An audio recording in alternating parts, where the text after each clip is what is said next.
দেখুন না, আপনার ছোট বউ আজও রান্না করেনি। ছোট বউয়ের শরীরটা আজ ভালো না রে মা, তাই তো আজও বিছানা থেকে উঠতে পারেনি। আজ রান্নাটা তুই করে নে না মা। মা, আপনি তো শুধু আপনার ছোট বউয়ের পক্ষ নেন। এই সপ্তাহে এই নিয়ে 2 দিনও রান্না করেনি, এইভাবে কিন্তু হয় না মা। কি আর করা যাবে বল মা, মানুষের শরীর তো খারাপ হতেই পারে, শরীরের ওপরে তো আর কারো কোনো হাত নেই। আমি একটু আগে দেখে আসলাম, জ্বরে ওর গা পুড়ে যাচ্ছে। কেমন জ্বর হয় আপনার ছোট বউয়ের তা আমার আর জানতে বাকি নেই। ওর শুধু রান্না করার সময় হলেই জ্বর হয়, রান্নার বেলা শেষ হলেই আপনার বউয়ের জ্বর গায়েব হয়ে যায়। আমার আর এইসব একদম ভালো লাগে না মা। আহ মা, এইভাবে বলছিস কেন? সংসারটা তো আর ছোট বউয়ের একার নয়, তোরও তো সংসার। আমরা আর কতদিন? আমরা চলে গেলে যে তোরা কি করবি কে জানে। আপনার ছেলে কাজে যাবে আর নাতি যাবে স্কুলে, এখন আমি ওদের কি খেতে দেব? প্রতিদিন এই এক জ্বালা, আমার একদম সহ্য হয় না। তুই এক কাজ কর মা, চালে ডালে মিশিয়ে একটু খিচুড়ি করে দে। খিচুড়ি হতে খুব একটা বেশি সময় লাগে না।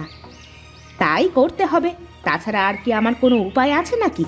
এই সংসারে সারা দিন ভূতের মতো খাটাখাটনি করতে করতে আমার শরীরটা একদম শেষ করে ফেললাম।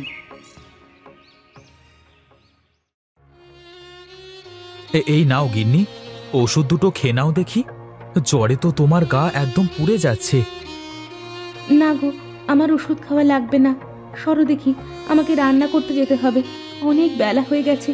বড় দাদা কাজে যাবে, আবার জয় স্কুলে যাবে। না না, এত জ্বর নিয়ে তোমাকে রান্না করতে হবে না, বড় ভাবি রান্না করছে।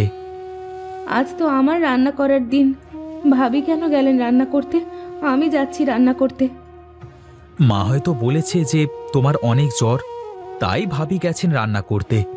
তুমি এই ওষুধগুলো খেয়ে নাও তো, এখনকার দিনের সময় একদম ভালো না। তুমি ওষুধ না খেলে তোমার জ্বর কিছুতেই সারবে না। ভাবি কি বলবে বলো তো? এই সপ্তাহে আজকের 2 দিন আমি রান্না করলাম না। ভাবির পরিশ্রমটা ইদানিং একটু বেশি হয়ে যাচ্ছে। তুমি সরে যাও তো, আমি উঠে একটু ভাবিকে গিয়ে সাহায্য করি। তোমাকে কিচ্ছু করতে হবে না, আমি যা বলছি তাই করো। ওষুধ দুটো খেয়ে শুয়ে থাকো। ভাবির রান্না প্রায় শেষের দিকে, এখন তো তোমার আর কোনো কাজ নেই। ওষুধ খেয়ে নাও, তাহলে সুস্থ হয়ে যাবে, তখন ভাবিকে সাহায্য করতে পারবে, বুঝলে?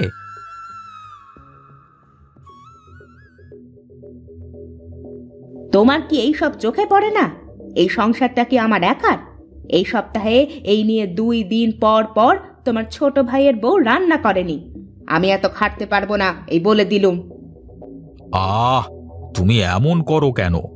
মানুষের শরীর তো খারাপ হতেই পারে। সুজয়ের বউয়ের অনেক জ্বর, বিশ্বাস না হলে তুমি নিজে গিয়ে দেখে এসো। এখন তুমিও তো তোমার ছোট ভাইয়ের বউয়ের পক্ষ নেবে? এই সংসারে আমি যবে থেকে এসেছি সেদিন থেকে ভূতের মতো খেটেই চলেছি, এ নিয়ে কারোর কিন্তু কোনো মাথা ব্যথা নেই। কেন গো, কিছুদিন আগে তুমি পুরো মাস অসুস্থ হয়ে পড়েছিলে, তখন সংসারের সবকিছু তো ছোট বই সামলালো নাকি? তারপরে জয় হবার সময় মাস তিনেক বাপের বাড়ি থেকে আসলে, তখন সংসারের সব দায়িত্ব কে সামলে এসেছে শুনি? কি তুমি আমাকে এভাবে বলতে পারলে? আমি কয়েকটা কথা বলেছি কি না, তাই জন্য তুমি আমাকে এত কথা শোনালে? না শোনো, আমি তোমাকে কোনো খোঁটা দিইনি বা কথা শোনাইনি, যেটা সত্য সেটা বলেছি। সব সময় ছোট ভাইয়ের পেছনে না লেগে থেকে নিজের কাজ নিজে করতে শেখো। তোমরা সব সময় ছোট ভাইয়েরই পক্ষ নাও। আমি যে এই বাড়ির বড় বউ, আমি একটু আরামে থাকবো, এতদিন তো আমি খেটেছি না? ছোট তো সেদিন এলো, তার আগে সংসার কে সামলে এসেছে শুনি? তোমার সাথে না ঝগড়া করবার আমার কোনো ইচ্ছে নেই, তুমি চুপ থাকো, আমি চললাম।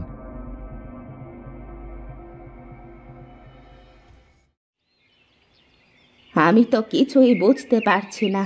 হিসাব অনুযায়ী সংসারের দায়িত্ব সব সময় বড় বউ পায়, কিন্তু ছোট বউ বড় বউয়ের থেকে অনেক ভালো আর অনেক বেশি সংসারী। সংসারের দায়িত্বটা আমি যে কাকে দেব? ছোট বউকে সংসারী বলে তাকে দায়িত্ব দিয়ে দিলে হবে না। তাহলে বড় বউ সেটা কিছুতেই মেনে নেবে না।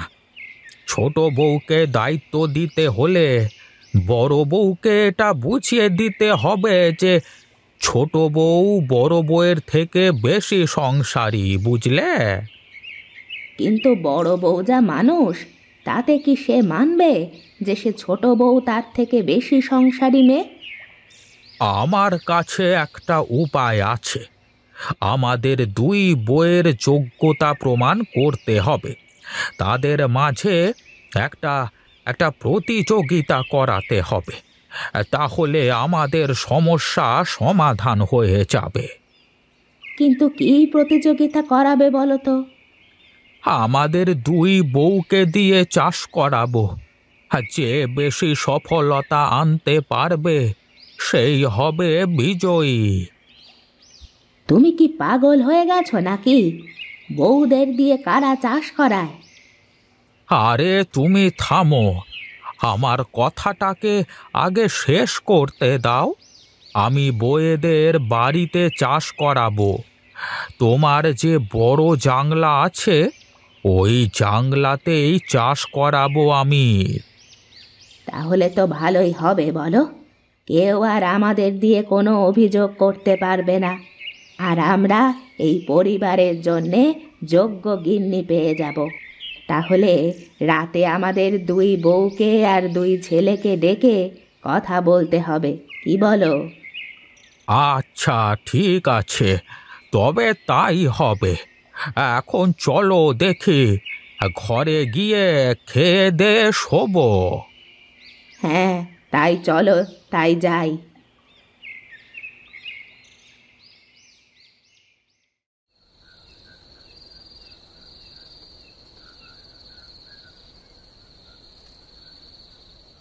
মা, আমাদের ডেকেছেন কেন আপনি? তোদের সবাইকে আমি ডেকে পাঠিয়েছি। তোদের সাথে গুরুত্বপূর্ণ কিছু কথা বলতে চাই। হ্যাঁ মা, বলুন। আমাদের তো এখন শেষ বয়স। এতদিন আমি অতি যত্নে এই সংসার সামলে এসেছি। এখন সময় এসেছে একজন যোগ্য মানুষের কাছে এই সংসারের সমস্ত দায়িত্ব তুলে দেওয়ার। তাই তোরা বল যে আমি কাকে দেব এই দায়িত্ব? তুমি যা ভালো মনে করো তাই করবে, আমাদের কোনো অভিযোগ নেই। হ্যাঁ মা, তোমরা যে সিদ্ধান্ত নেবে আমরা তাই মেনে নেব। কিন্তু মা, আমি তো এই বাড়ির বড় বউ। এই বাড়ির দায়িত্ব আমার পাওয়ার কথা। না মা, এইটা ভুল কথা। তোমাদের দুই বউয়ের মাঝে যে বেশি যোগ্য হবে তার ওপরে এই সংসারের দায়িত্ব দেব। তার মানে আপনি কি মনে করেন ছোট আমার থেকে বেশি সংসারী মেয়ে? না মা, আমি সেই কথা বলিনি। তোমাদের দুজনকে সুযোগ দেওয়া হবে। আর দুজনের মধ্যে যে প্রমাণ করতে পারবে যে আমি সেরা, তাকে এই সংসারের দায়িত্ব দেওয়া হবে। কিন্তু কি পরীক্ষা দিতে হবে আমাদের? আমাদের যে জাংলা আছে ওই জাংলায় তোমাদের দুই বউকে চাষ করতে হবে। যে ভালো করে চাষ করতে পারবে তাকে এই সংসারের দায়িত্ব দেওয়া হবে। আচ্ছা মা, আমাদের কি চাষ করতে হবে? আমরা কি আমাদের মতো চাষ করব, নাকি আপনি বলে দেবেন? না, তোরা তোদের ইচ্ছা মতো চাষ করবি। যা ইচ্ছা হয় তাই তোরা চাষ করতে পারবি। কিন্তু মনে রাখবি যে তার নেশায় যদি কেউ কারোর ক্ষতি করার চেষ্টা করিস তাহলে সে হেরে যাবে। পুরো সততার সাথে চাষ করা লাগবে। কোনো রকম চালাকি করলে তাকে সংসারের কোনো দায়িত্ব দেয়া হবে না। আচ্ছা মা, ঠিক আছে, আমরা মন দিয়ে চাষ করব, কোনো চালাকি করব না। আর আমি আমার জাংলাতেই লাউ চাষ করব। আচ্ছা, ঠিক আছে মা, তোরা যা ইচ্ছা তাই চাষ করতে পারবি। কিন্তু আমরা তো দুই বউ, আমরা কিভাবে চাষ করব? সেটা তোদের দুই বউয়ের মিলেমিশে করতে হবে। কিন্তু মনে রাখিস, কোনো রকম ঝামেলা সৃষ্টি করা চলবে না। আর যদি কারো ক্ষতি করিস তাহলে কিন্তু আমি কিছুতেই মেনে নেব না।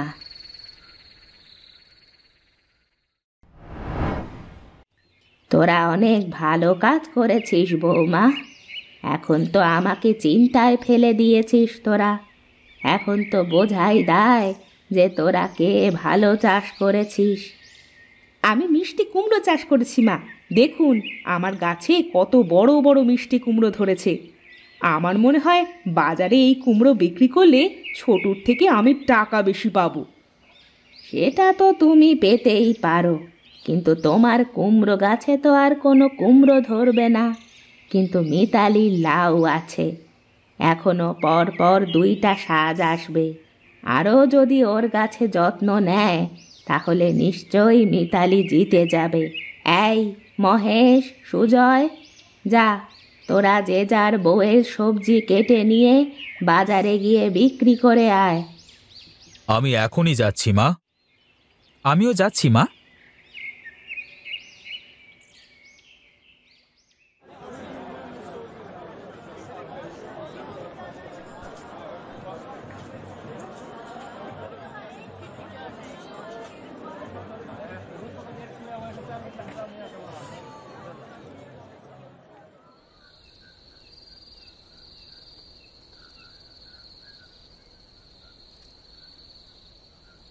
মহেশ, তুই কত টাকার কুমড়ো বিক্রি করলি?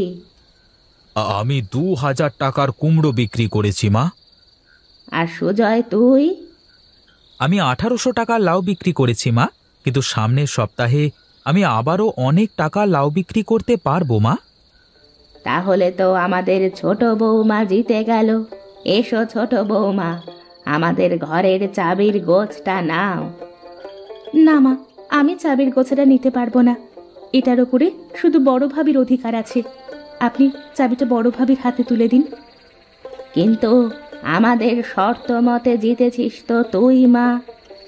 আমি যতই জিতি না কেন, বড় ভাবির মতো এই সংসার কেউ সামলাতে পারবে না। আচ্ছা বেশ, যেহেতু তুই চাস যে পরিবারের দায়িত্ব বড় বউয়ের ওপরে পড়ুক, তাহলে তাই হবে। আমাকে তুই মাফ করে দিস ছোট। আমি না জেনে না বুঝে তোকে অনেক ভুল বুঝেছি। কি যে বলো ভাবি, তুমি আমার বড় বোনের মতো। তুমি আমার কাছে ক্ষমা কেন চাইছো? তোকে বুঝতে আমার অনেক ভুল হয়ে গেছে রে মা। আমি আপনাকে কথা দিলাম, আজ থেকে আমরা মিলেমিশে এই সংসার সামলে রাখবো। যাক, অবশেষে তাহলে আমি এখন চোখ বুজেও শান্তি পাবো।